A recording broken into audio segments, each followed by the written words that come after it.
আহমেদ আজ সে মনে মনে পরিকল্পনা করেছে যে সে আজ থেকে 5 ওয়াক্ত নামাজ আদায় করবে এবং আজ তার প্রথম দিন।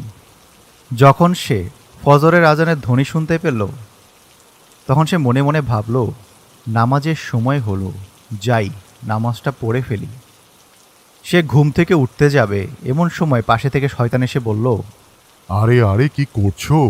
এখনো অনেক সময় আছে, আরেকটু ঘুমাও। দেখছো না বাইরে কি বৃষ্টি হচ্ছে?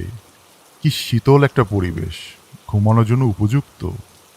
আর তাছাড়া তো মাত্র আজান দিল, এখনো অনেক সময় আছে, আরেকটু ঘুমিয়ে নাও। আহমেদ মনে মনে ভাবল, আচ্ছা মাত্র তো আজান দিল, এখনও সময় আছে, একটু পরেই নামাজটা পড়ি।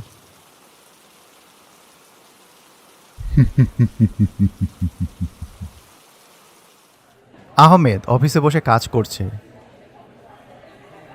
হঠাৎ তার মনে হলো, অনেকদিন বড় ভাইয়ের কোনো খবর নেওয়া হয় না, আজকে একটু কথা বলা যাক। যেই না ফোনটা হাতে নিবে তখনই পাশ থেকে শয়তান বলল, তুমি কিসের জন্য তাকে ফোন দিবা? সে কি তোমাকে ফোন দিয়ে তোমার খোঁজ নিতে পারে না? প্রায় সময় তুমি তাকে ফোন দাও, এটা কেমন হলো বলো তো? আহমেদ মনে মনে ভাবল, কিন্তু আমি কেন তাকে ফোন দিব?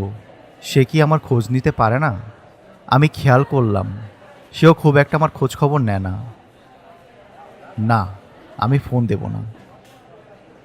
এই বলে আহমেদ তার ফোনটা একপাশে রেখে দেয়।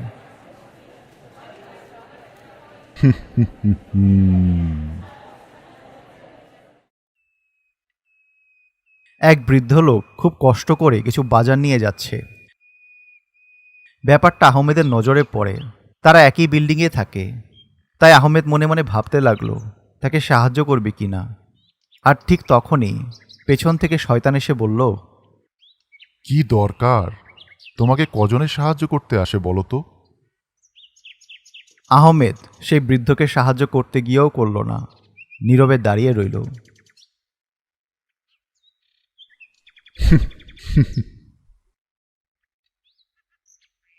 একদিন আহমেদ নামাজে দাঁড়ালো। যেই না সে সূরা পড়তে শুরু করলো তখনই শয়তান তাকে বিভিন্ন কথা মনে করিয়ে দিতে লাগলো। তুমি কি মেইলটা পাঠিয়েছিলে? মনে রেখো, মেইলটা পাঠানো কিন্তু খুবই গুরুত্বপূর্ণ। সামনেই অডিট বসবে, অ্যাকাউন্টসের হিসাবটা মিলানো খুব দরকার, তা না হলে অনেক বড় সমস্যায় পড়ে যেতে পারো। জানো, অফিসে নতুন মেয়ে জয়েন করেছে, তার সাথে একটু হাই হ্যালো করা দরকার। এইভাবে শয়তান তাকে বিভিন্ন কথা মনে করিয়ে দিয়ে ধোঁকা দিতে লাগলো।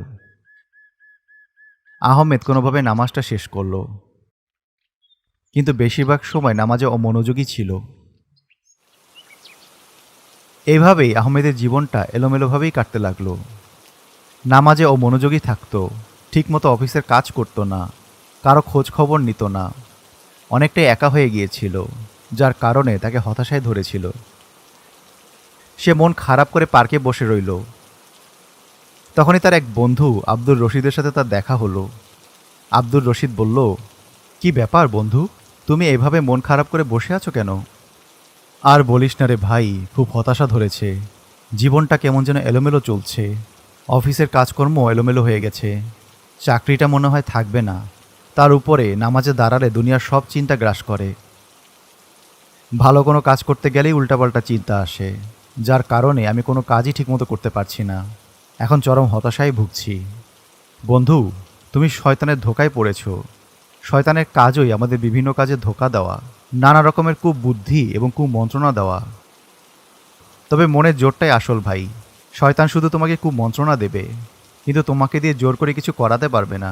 কাজেই আজকের পর থেকে তুমি যে ভালো কাজ করার নিয়ত করো না কেন, সেটা সাথে সাথেই করে ফেলবে, বিন্দুমাত্র সময় নষ্ট করবে না।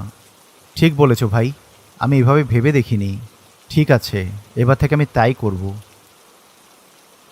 তারা যার যার বাড়িতে চলে গেল। পরের দিন ফজরের সময় আবারও আহমেদ যখন ঘুম থেকে উঠতে যাবে তখন শয়তান তাকে ধোঁকা দেওয়ার চেষ্টা করতে লাগলো, কিন্তু এইবার শয়তান ব্যর্থ হলো। আহমেদ সোজা উঠে গিয়ে নামাজে দাঁড়িয়ে গেল। এইভাবে আহমেদ প্রত্যেকটি কাজ সুন্দর মতো করতে লাগলো। শয়তান তাকে যতই ধোঁকা দেওয়ার চেষ্টা করে, আহমেদ কোনোভাবেই সে ধোঁকার ফাঁদে আটকে পড়ে না। অবশেষে শয়তান সেখান থেকে চলে যায়।